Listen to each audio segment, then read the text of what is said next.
Finally এবার আমি চলে আসলাম কুষ্টিয়ার কুমারখালী উপজেলা লালন শাহ মাজার ভিজিট করার জন্য। আসলে অনেক সাধনার পরে এখানে আসা। তো চলুন ঘুরে দেখা যাক। এটা হচ্ছে লালন শাহর একতারা, যেটা স্মৃতি বহন করতেছে এই মূর্তির মাধ্যমে। এখন আমরা দেখব লালন শাহর মাজার, সাথে তার অনেক শিষ্য এখানে সমাধি আছেন। এটা হচ্ছে লালন শাহর মাজার। যে ছোট্ট গম্বুজাকার ঘরটি দেখতে পাচ্ছেন, এটার ভিতরে ওনার মাজার আছে। আর বাইরে যে কবরগুলো দেখতে পাচ্ছেন, এগুলো ওনার শিষ্য, বিভিন্ন গীতিশিল্পী সমাধি এগুলো।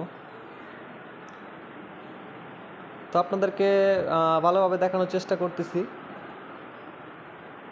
এর পাশে আপনারা যে একটি ভবন দেখতে পাচ্ছেন, এই যে ভবনটি,